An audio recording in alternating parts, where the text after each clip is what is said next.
छत के नीचे सभी न्यायालय बने, जितने ट्रिब्यूनल बनने वे भी उसी छत के नीचे आए, एक जगह सब होने चाहिए। और उस कैंपस में कम से कम 25 से 30 एकड़ क्षेत्रफल में हो।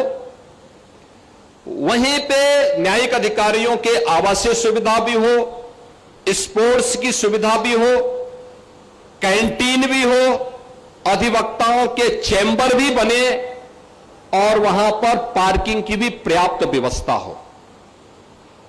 ये सभी उन सभी 10 जनपदों में कार्य प्रारंभ हो चुका है।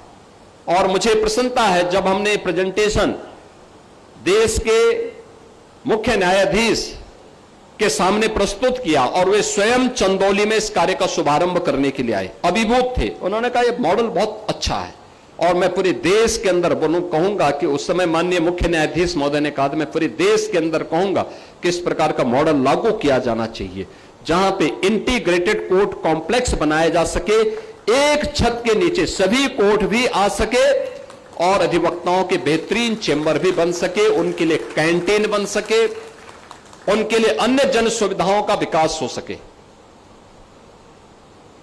टॉयलेट नहीं है, पेयजल की सुविधा नहीं है, ऑडिटोरियम नहीं है, कोई कार्यक्रम करना हो ऑडिटोरियम नहीं है, प्लेग्राउंड न्यायिक अधिकारियों के लिए नहीं है, कोई भी इस प्रकार के वो नहीं। परिणाम क्या होता है? कार्य क्षमता पर इसका असर पड़ता है और उस कार्य क्षमता को आगे बढ़ाने के लिए हम लोगों ने इन सभी कार्यों को जनपद न्यायालयों में हम लोगों ने इस कार्य को आगे यानी 10 जनपदों में इंटीग्रेटेड कोर्ट कॉम्प्लेक्स के कार्य को हमने लागू कर दिया है।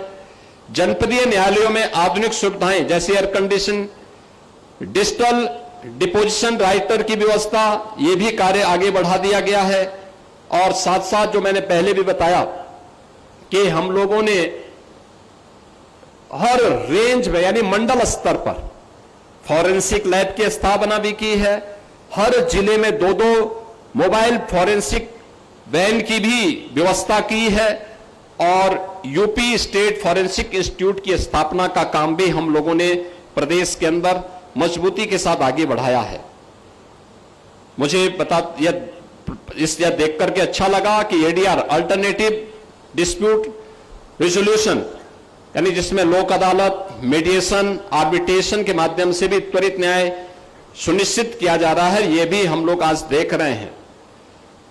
आज राज्य सरकार inter operable criminal justice system ICJS के अंतर्गत ई कोर्ट्स, ई पुलिसिंग, ई प्रोसिक्यूशन, ई फॉरेंसिक, ई प्रिजन की इंटीग्रेटेड प्लेटफॉर्म पर भी इसको जोड़ने की कार्रवाई तेजी के साथ आगे बढ़ रही है, जिसमें न्यायिक और प्रशासनिक प्रक्रियाएं भी बहुत तेजी के साथ आगे बढ़ाने का काम हो रहा है।